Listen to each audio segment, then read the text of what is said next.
Hey, what's happening, y'all? Well, this is another hangout, another edition of my hangout. This is my fourth one, so yeah. So let's see if Low Place wants to get on because I know he's been talking about wanting to get on with me. So let's see. We can try to let's see if we can get somewhere with this. All right, because I got a whole set of questions for him. All right, so yeah. Before I get him on, let's talk about some quick updates on what's going on around the WNBA. Right now, I think the last time I checked the scoreboard, the Dallas Wings were and the Washington Mystics were tied at halftime. So let's see where they're at right now. It won't be much time. Oh, shit, the Mystics up by 12 now. Ooh, shit, going into the fourth. The Wings better pick it up, man. Oof, I really want them to win, but hey, don't win, you got to go next year. But it is what it is. So I'm actually down to 11 point, 10-point lead. So we'll see by the Mystics. But anyhow, so let's see if I can get this dude to hop on, all right? Because he's been, talking a lot of, madness and jiving, you know. So let's see if I got the control rooms. Make sure the sound levels are okay. Yeah, I mean they're okay. I mean can't can't complain. All right, so I wanted to talk more about the Sergey Kovalev situation with John David Jackson. And here's the thing about this with John David Jackson. Yes, I understand where he's coming from, given the fact that he took a lot of shit and a lot of humiliating circumstances when it came to Kovalev. But the fact remain is that, man, and I always said this at best. As a man, you're always in control of your actions, and we live our lives based off the decisions that we make, and that is the core makeup of the entire world. Okay, and John David Jackson understood what he was going through, and he knew what he was getting himself into, I should say. And if he did that just to get a paycheck, then that just goes to show that, you know what, man, where's your sense of morality? I mean, it's not always about the paycheck. You're a trainer, you always get hired for your services. So why is it that Kovalev was why he was so clinged on to Kovalev? Well, it's very obvious because that was his most successful fighter that he's ever trained. So, and he's a very good trainer. Not knocking John David Jackson, but the thing is that he should know that he's in he when you're in a situation like that, you have to understand that you will be subject to ridicule. So, if Low Place is hearing me, I'm gonna drop a link right here so you could come on and you can talk to me. All right, there you go.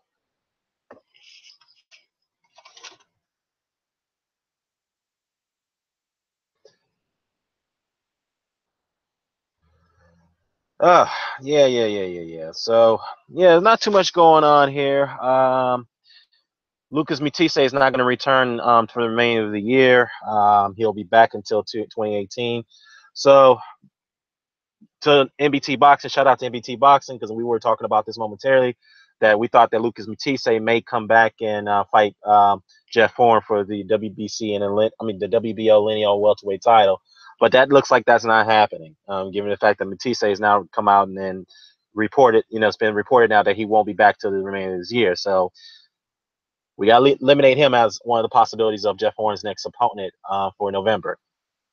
So what's left? It could be Terrence Crawford. It could be hopefully it could be Earl Spence. We'll see. We'll see.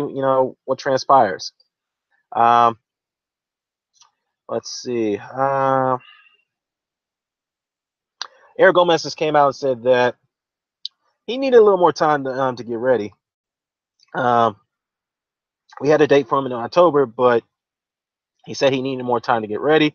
So we're trying to give him a date as early as either December of this year, at the end of this year, or January, February. So then again, well, okay, well, the thing about boxing scene, man, this is like the second or third title that on their articles that they publish that gets so misleading, man. So it's not quite misleading by Steve Kim. All right, well, should have known this. The author, the columnist here, he said he may not return until 2018. So may not. So there's a difference between will not return or may not return. So may is a possibility. Don't rule out the possibility that he won't be back by the end of this year. But at the same time, we can rule out the fact that he won't be contending for Jeff Horn's title. So let's leave it at that. Okay. Now, what else is going on here? I got one viewer going on. But anyways, yeah, y'all. So I'm listening to Low Place. He's jabbering, he's bitching and moaning again as usual, getting mad, taking shots at the LDBC, although his title was going after Kovalev in the John David Jackson situation. He's entitled to do so. But yeah, he's taking shots at the LDBC, he's taking shots at the boxing librarian. And he's taking shots at he's just taking shots at everybody, even though he's just going off the rails in the goddamn in Hangout. So I don't know, man. I don't know, dude. Yeah, when he gets on here, I'm gonna go ahead and reserve my thoughts, when he gets on here, man, because this is just crazy talk to me, man. This is bizarre, very bizarre talk. Okay. Oh well, let's see what else we got here.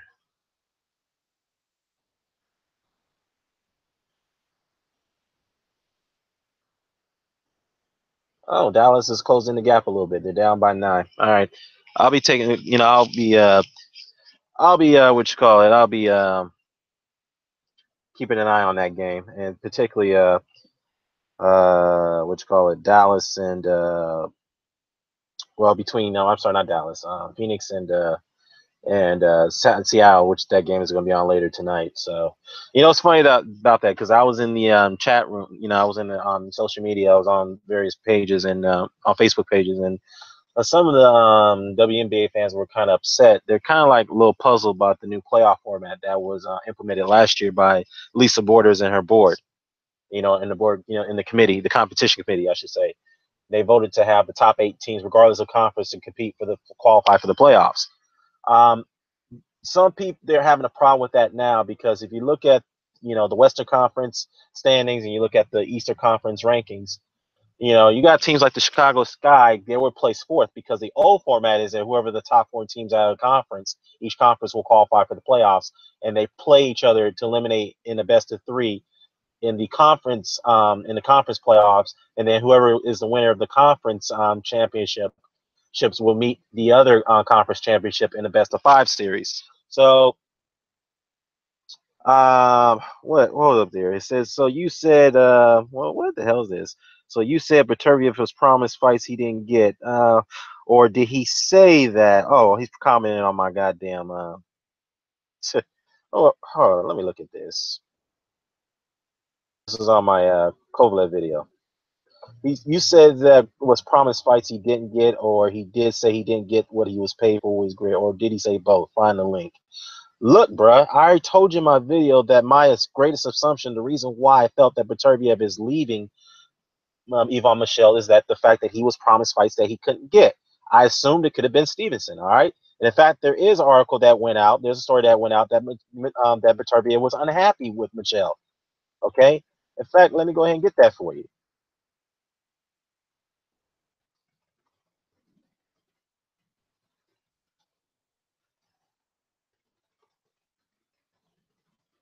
Okay, here it is on badluckhook.com. It says here that Beterbiev attempts to cut ties with promoter Ivan Michel. Okay. Arthur Beterbiev has filed legal action against his in an effort to seek his break off his relationship with Jim Ivan Michel. Group A Ivan Michel. Okay, that's a promotional company out in Montreal. All right. It says here, quote, the light heavyweight contender Arthur Beterbiev is looking to part ways with Ivan Michel, his promoter. This unexpected move leaves some doubts on how Beterbiev's career will be moving on from this point. My dear friends, this is what he said, quote, to fans and supporters. As many of you have already heard, my lawyer has filed a motion this morning to demand a declaration judgment against asking the Superior Court in Montreal to confirm my promotional agreement with Group Ivan Michel as effectively terminated or expired. Okay. Beterbiev continued to say that he has no problem with Ivan Michel, providing no insight as why he wants to part ways. But at least one source has said that Beterbiev has not been paid minimum purses, nor received a minimum number of fights as he was promised. Okay, that's what I said. Okay, I assumed that it was possibility that Michelle and Beterbiev Michelle didn't want to set Beterbiev and Stevenson, and that's what what Beterbiev was alluding to. All right, so you have to listen to my video, bro. That's what I said. Okay. Oh man, I never said that Stevenson was blatantly ducking Beterbiev. Come on, I just said that's a possibility to why he didn't want that fight. All right. Anyways, all right, I'm not gonna be on here this long because I gotta attend to somewhere else, man. So I was waiting for you to come on and hop on here for a few minutes so we can chat, but I'll stay on here for another 10 minutes. So I'll wait.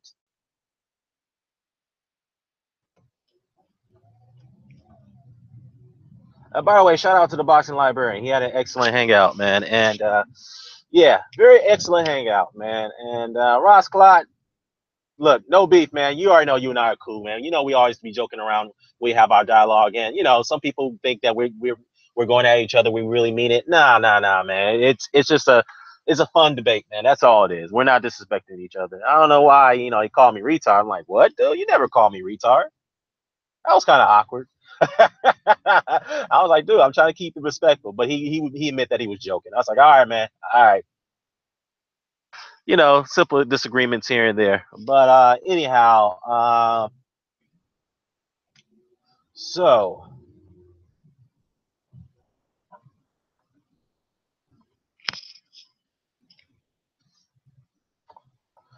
anyways, back to the WNBA's playoff format, okay? A lot of fans what I've interacted with were complaining about the current playoff structure that the WNBA has right now. So again, regardless of what conference that the teams are playing in, if you are the top 8, if you have the best record out of the entire league, and you're the top 8, one of the top 8 teams, you do qualify for the playoffs. All right, that's one, regardless of conference. Number 2, the other argument is why is it that the first and second rounds of the playoffs are single game eliminations? Some have argued that either the second round should be the best of 3, which I agree, and then let the first round be the single game elimination. I agree with that because I think if you restructure it that way, that'll bring more excitement and the fans will come to the games. Because I think it's a little bit kind of unfair that the first 2 rounds are single game eliminations, because I believe that the losing team of the first game should have an opportunity to go ahead and try to regain momentum and try to win the series overall by coming back and winning 2 straight games.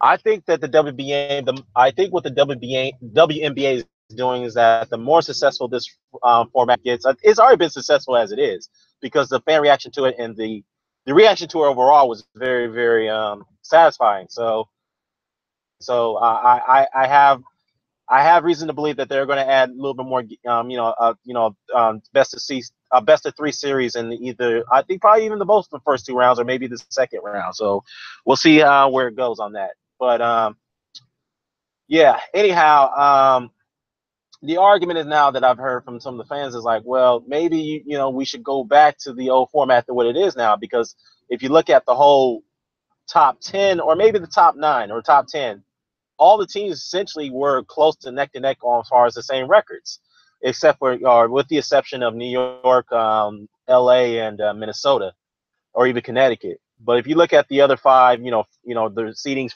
ranks from 5 down to the top 9, they were like neck to neck with each other when it comes to the rankings, so they were not far behind.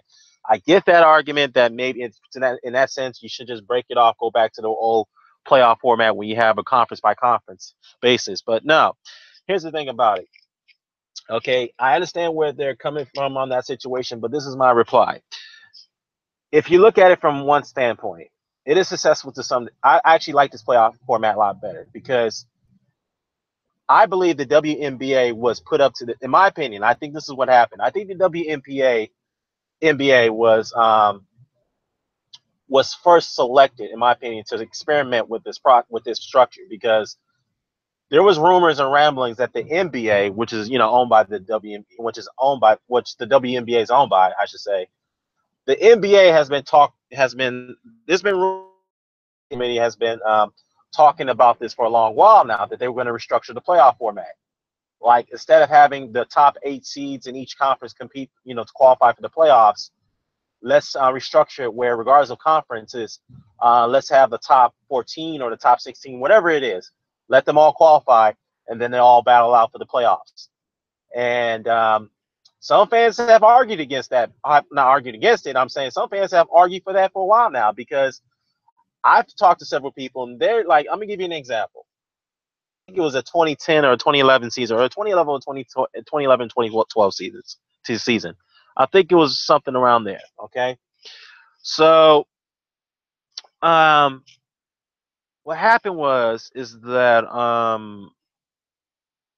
what happened? Damn, I lost my train of thought. Yeah, so in that season, if anybody was observing, the Dallas Mavericks, the the OKC, Dallas Mavericks, the OKC Thunder, and the Portland Trailblazers, I believe. No, the San Antonio Spurs. They all had a winning record of 50 wins and 32 losses. San Antonio was the sixth seed, Dallas was the seventh seed, and Oklahoma City was the eighth seed.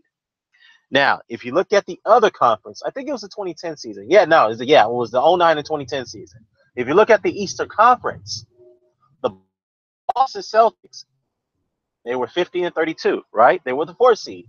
And while you have the other Eastern Conference teams who are having like the 44-38 record, 49 and 39, 43-39 records, whatnot, and they were qualified for the playoffs. There was teams who had a better record. I think it was who was the team that had a better? I think it was Utah. I have to go back and look. I think it was Utah who had the ninth the best record in the Western Conference. Of course, they couldn't qualify for the playoffs because they didn't make the top 8. I think they were 45 and 37. Okay, so if you restructure that, majority of all the Western Conference teams will make the playoffs, and it'll be very difficult for the Eastern Conference teams to compete with that. So a lot of people were complaining that why is it that all the elite guys in the Western Conference have to battle each other, and they do have to battle each other, yes. But if you look at the Western Conference finals over the years, those finals seem to be more exciting and more dramatic than the goddamn finals. Yes, Cleveland and Golden State has been dramatic. It has been dramatic last season, even though it only lasted 5 games. And then the season before that lasted 7 games. And the season before that, it only lasted 6 games. So at the same time, not saying that Cleveland and those Eastern Conference teams don't deserve to be in the finals. What it is that if you look at the conference, look at the conference performance, teams' performances per conference, the Western Conference always seems to be the more dominant conference than the East. And it's sad because there's teams who couldn't make the playoffs because they're competing in a very, very difficult, division, I should say, Western Conference division. In fact, you got the East, it's more probable to make the playoffs over there than it is on the West. And Charles Barkley even pointed this out one time on Inside the NBA. He even clowned the East for being a mediocre conference. So, kind of like how he did the Big East when he was commentating for the NCAA tournament. But, yeah, it is what it is, man. So,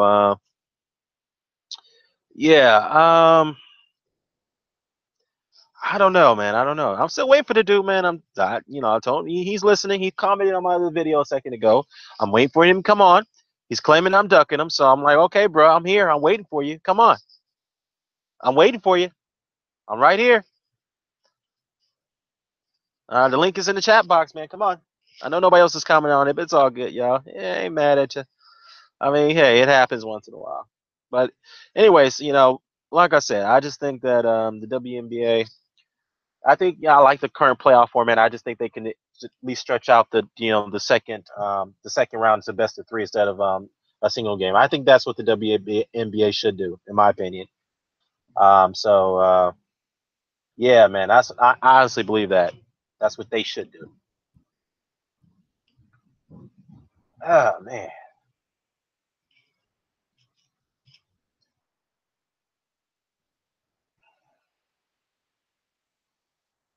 Oh man, what is this? Wow. All right. Cool. But anyways, I don't like this idea. What's funny about Low Place though? He's a very oddball individual. Okay. It's funny when he first came onto the YTBC, or with the online boxing community platform as a whole, right? And he was an unknown channel. I didn't know who the guy was, right? I heard of him. I ain't gonna lie to you. I heard of him once when he, you call him Scorsese, I call him Low Place. He was bad. He was really, really killing Bernard Hopkins, right? He had a debate. It was 1 against 3 or 4 on the hangout he had with EJ, Boxing Beats and Rhymes, and Ben Umar was on there momentarily and so forth, right? So he was on there. He was just getting on. He was ridiculing Bernard Hopkins. I'm like, whoa, wait a minute, and I was like, man, did this guy actually know what he's talking about? I mean, seriously, this is laughable. I mean, you say what you want about B-Hop. The dude actually has an impeccable resume. Impeccable resume, dude.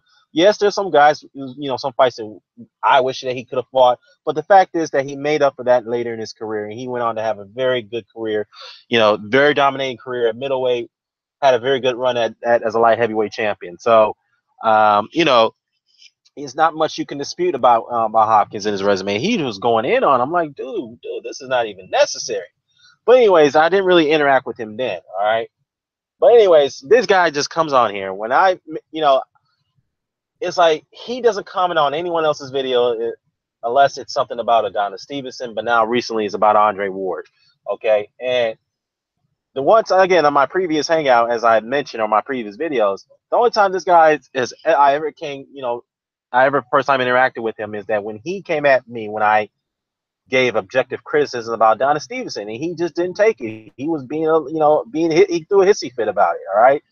Then he's going on making hashtag LDBC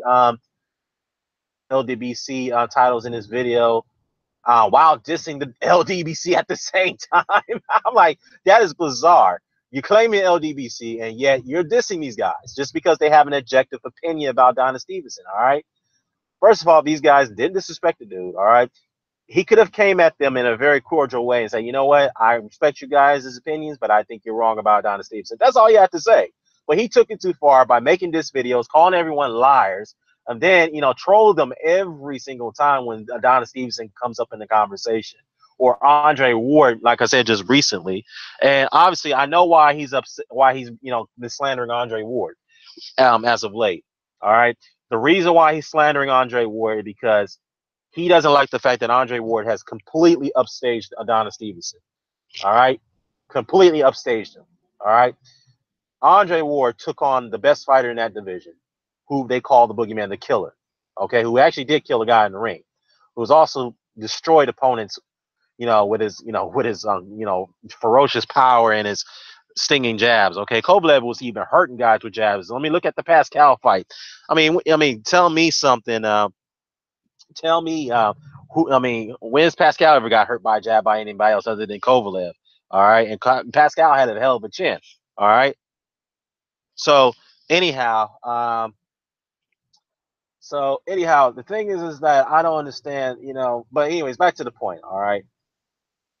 The thing is that Andre Ward has completely upstaged the guy, and he's been bitter and angry about that ever since. Okay. Hey, Andre Ward was presented a challenge, and he took it. Okay, he took it. All right, he didn't drag the man down in weight. Okay, were the negotiations a little bit frustrating? Perhaps, but the fact is, the fight got done. Both Kovalev and the Ward's camp agreed to terms, and they made the fight happen the first time around, and the rematch second time around. Andre Ward has a very good track record making fights. All right, that's all you can say. You cannot take that away from him. Opposed to Adonis Stevenson, who does not have a good track record. Okay, Adonis Stevenson has himself to blame why he's become an irrelevant champion. All right, and let's be honest here. Definitely, Andre Ward needs to fight Adonis Stevenson, and Adonis Stevenson definitely needs to fight Andre Ward. But let's be honest here. Low Place knows that Andre Ward doesn't need Adonis Stevenson as much as that Adonis Stevenson needs him. The truth is that he knows that Adonis Stevenson needs Andre Ward a lot more than Andre Ward needs him. And that's the reason why, as hard as he could, by going after Andre Ward, making all type of slanderous remarks about him, calling him a liar, saying that he's responsible for the death of his old promoter, that was bizarre. Okay. And he continues to deny that he's ever said that. And the librarians even called him out on it. Couple other guys had called him out on that comment, but yeah, he still continues to deny he's ever said that. All right, making accusations by Andre Ward up the wall. That's crazy. Yeah, he has a nerve to call people liars. All right. And I also find funny is that he wants respect, but yeah, he goes around and troll and disrespects everyone. But when someone does that to him, like myself, he plays victim. No, bro, don't do that. You know, you have to live with your circumstances. All right, you reap what you sow. Okay, you caused it, and you're gonna have to deal with the situation. You're gonna have to deal with the consequences. All right, like I told you, if you don't want no one to troll you, if you don't want me to troll you, then don't troll the other guys, like like the LDBC, the guys that I respect and I'm cool with. All right, that I'm glad to call my brothers. All right, so anyways, you just sent me a message. Hold up. This is what you said. You said, Dan, I'm on my way home, right? I'm on my way home. I'm with my girl. Don't get off. I'm about to be on at 9:15 Central Time. Bruh, it's 22 minutes. But anyways, here's the deal. I got to get off right now. I waited long enough. I will get back on, though. When you get home, you stay home. I'll be back on. I'll let you know when I get back on. All right? How about that? Okay? If anybody else, wants to jump on with me, I'll be on here too. So I'll get off right now. I got some other business I have to attend to. I waited, so I will go ahead and end this for now. I'll definitely be back on later tonight. So, anyways, I'm out. Peace.